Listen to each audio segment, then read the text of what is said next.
We will command that only the most divine light shine down upon you at this time, and that the greatest good be present here. Welcome to our movie today. We understand that you as human beings here, this beautiful day in August 2025, you are in a portal. It's a gateway where many realities intersect. And everything that you've been doing lifetime after lifetime after lifetime has been all about where you are now. August 9th, 2025. You have been expanding yourselves so thoroughly to be able to be here in the physical body at this time. And your physical body and your intellect may not fully feel like it's ready to take in that much truth, that much information. It makes you tired. And that's why you are being drawn to heal everything in your body right now. Whether it's past relationships with people and the trauma that have been embedded in your body still from those experiences in this life, whether it's the other lives where there's so much trauma and now that's been embedded in your body. But as you are accessing it and releasing it, step by step, you're shifting every single timeline. You're shifting the earth itself, the physicalness of the earth, the trees and the birds and the fish and the animals. You're shifting all the humans. And you have been given this awareness that you have this free will that you can choose at every single second what your perspective is going to be. And that's a massive amount of information for your little human mind right now. And even those of you who have expanded minds, who understand so much. This is a huge, huge portal that's opened. Like never before. And coming through that portal are your future selves. And that's why we wanted to talk to you today about this idea that you're not just talking to dead people. You're not just communicating with the hologram of Einstein. You are actually communicating with physical bodies that you are experiencing in the other timeline from 2095, where you've reincarnated, but not in the old way. You're not reincarnating because of the cycles of karma. That's what has impelled you into reincarnation, is when there's relationships between this life here in 2025 and the life in Ireland in 900 and the life in Machu Picchu. There's relationships that are inescapable, except when you consciously expand your awareness like you're doing. when you consciously work with your energy. And when we say energy, basically we're talking about emotion, intuition, and intellect. There's a bigger explanation, but these are the three gifts that you've been given to be able to master. Because your culture has trained you these life after life after life after life to not understand what emotion is, to not understand what intuition is, to not understand where free will is. It's caused this loop of reincarnation. Now you've been given this chance to expand your awareness into, yes, I do know what emotion is. I do know what intuition is. I do know the power of my intellect.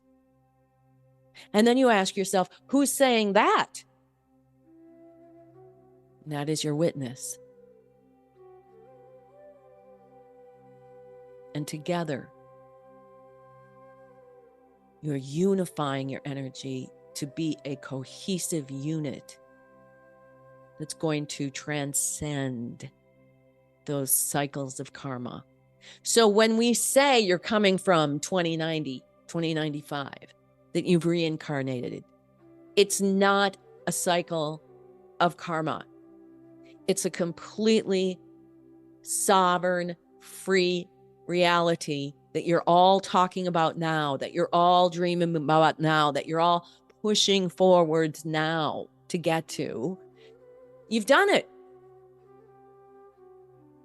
And there isn't suffering. There's a lot of passion. And just like in this life, how oftentimes suffering and conflict are the pieces that motivate you to have to change. If you weren't suffering, you would just be stuck in the cycles of karma into infinity. But because you're suffering, you're waking up and you're learning step by step. And so the whole idea of what's going on in this, especially this portal right now, from the full moon and the lion's gate and all this energy of potential and all of these humans today who are transcending the trap of the intellect, who are intending to master their own energy field because of this deep love that you have for creation. Your love for creation transcends the suffering. Your commitment that you are not going to come back and suffer again is what creates that life in 2090. And because that life in 2090 is constructed to be aligned to compassion, then what drives creativity is joy. It's not driven because you have this need to transcend your suffering. It's driven from joy, and the root of that joy is the intrinsic understanding that you are the creator. There is no more doubt. There is no ego to have to contend with. The ego has been solidified into the piece of the operating system that it has always been designed to do. And that is that divine masculine truth that's waiting for the impelling of the divine feminine, that doesn't want to do anything except what that divine feminine impels you to do, because your understanding of that divine feminine as the voice of intuition, as the voice of compassion, as the voice of creation. It's holy. And the divine masculine is so clear. And you can imagine the divine masculine, your intellect, bowing down in rightful tribute to the mother, to the divine feminine. And when she impels, and intellect says, yes, the joy of creation is put into play. So we see you in this life.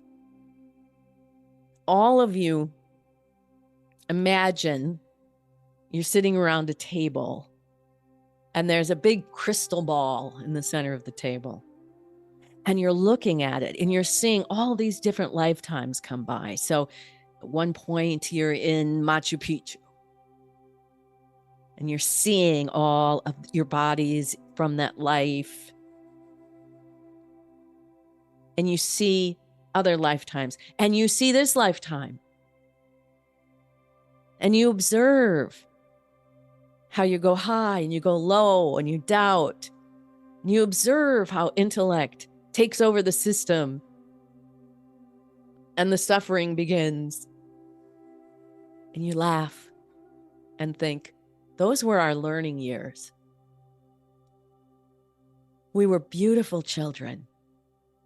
And what a masterful system that was created in order for us to become these compassionate creators. And as you're sitting there, it's a beautiful place. The air is so fresh. And there's beautiful mountains. And the most inviting house with comfort and joy. Everything you need. Well-stocked larders and cabinets. Beautiful furniture that's comfortable. Pets that you loved. All of your pets from other lives have come back to be there with you. And coming in and out of that house are the souls of those who got you there in the first place. No longer are you karmically connected to them. There's nothing but gratitude and joy and acknowledgement that this was a soul level collaboration. Even though today in 2025, you're struggling to let go of them and understand them, transcend them. In 2090, it's all done. And they are your beloved compatriots. And as we're describing this, we want you to feel what it feels like in your body in 2090 to be so detached from those people without being distant from them. And you love them because they're your family. And you see everyone who you're separating from now because their vibration is not matching yours, because they're trying to, in 2025, grab your energy and they're projecting their energy onto you. All done in collaboration in order to transcend the suffering. From 2090, you're looking at 2025. And here in 2025, today on August 9th, you're aware of those parts of you in 2090. You're waving to the heavens as if they're looking down on you, saying, thank you. Thank you for showing yourselves. We're here with you. You give us hope. You give us meaning. You give us perspective and understanding to go on that next day and the next day and the next day. And every day you make one more step of progress where you're detaching from having to know why, from projecting, from blaming, from double thinking, from doubting. Every step that you can take into present moment where you're just enveloped in the miracle that you're there in the first place, regardless of what's happening. And we want to suggest that you discontinue a focus on that you can manifest anything you want right now in 2025. Refocus instead on, I am creating the entire experience. Because that's part of the progress of sovereignty. And we feel like when you focus on what do I want to create, what am I going to create, what should I create, it's okay.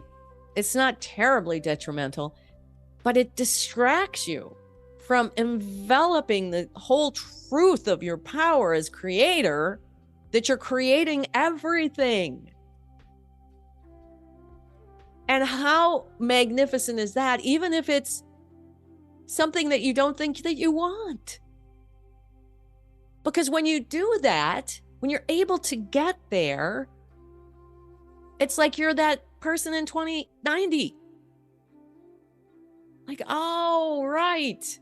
I'm creating all of this because that's where I'm going. And in order to get there, I need to continue to transcend while I'm here now.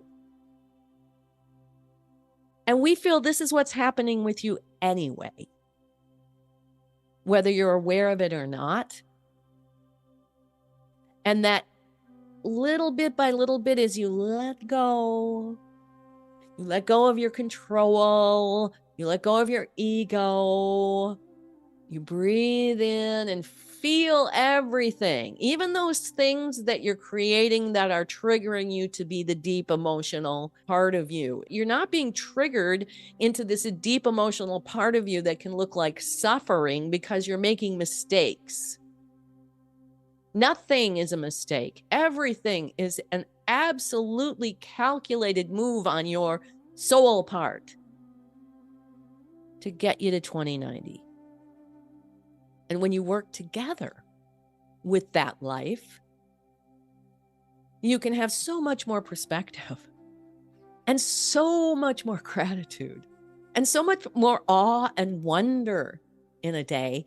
And that in turn will influence what you manifest around you. So you see, the refocusing from what do I want to manifest around me is to eventually, naturally transform what you're manifesting to be far more aligned to compassion. And the trick is always feeling and breathing, harvesting every deep emotion, moving it with your breath deep into the bottom of your lungs, letting it inform you that out in the heavens and deep in the planet, there's a mirror in the lens, and that you are the creators. And so slow down. You don't want to move so fast. Your intellect tells you you have to move fast because you have to get away from these emotions that are being kicked up by what you're actually creating, you think. When in reality, those emotions are creating everything. And you're here to master them, to move them. And even the idea that if you have these deep, deep emotions, whatever they are, frustration, anxiety, sadness, hopelessness, whatever it is, they're so valuable. And you are going against lifetimes of programming to deny them. And how else would you as a soul learn? Otherwise, you would just be. You would just be everything. There wouldn't be this incredibly passionate need to mirror the outside and the inside in a body on the earth. And what joy would that be? You'd be bored. So as you move forward, keep all of this in mind and pay attention to what's happening around you.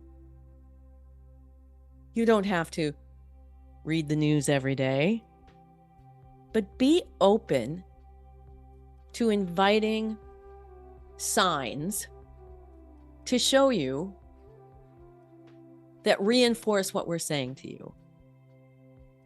And one of the first things we're going to suggest is that you have another level of freedom that you feel. Release. You're being released from timeline after timeline. Whatever timeline comes to you, embrace it and love it. Harvest the emotion from it and move it into your intellect that's saying, this is going to go for the good of the whole, starting with my freedom, my sovereignty. And then imagine yourself in 2090, watching all of that, cheering yourself on, showing yourself, look, this is where you're going. You're going to be these full-throated, compassionate creators who are bringing back the children, who are embracing the manifestation of compassion in all of its forms. And it is the new earth. That is the new earth. And as far as the old earth goes, humans will be caught on those cycles of karma as long as they need to. But once you master it, then you begin to manifest. And even though maybe you're both manifesting the leaves and the sidewalk and the furniture, you're having a different relationship to it. And that's what's bringing it to life and pulling in, attracting to you all of those souls who are on the same frequency, who have the same intention. And it's going to begin to build. And so pay attention and also seek out creativity. And sometimes creativity means, what creative ways are you going to prevent your ego from getting in the way? Is it going to be sleep, distraction, refocusing, channeling that deep anxiety into a creative effort that brings you joy? Sometimes that's as simple as creativity can be. But we feel like all humans are going to be invited to take part in activity and expression where you get to contribute. You get to be an inspiration to other people. And it doesn't mean you have to start a class and teach inspiration. It means when you're in line at the supermarket and you see someone who maybe doesn't look like they're happy or might have in another time irritated you, you see past that. You see the sacredness in what they're doing because if they trigger you, they're showing you a deeper part of yourself, and that's such a gift. But as you grow and evolve, then you become that creative being who stands there and projects onto them the fullness and the deepness and the richness of evolution. And maybe you make their day. You haven't completely healed them. You haven't changed their life for them, but you have been your 2090 self, 2025. And that connects you to even more of your total soul integration.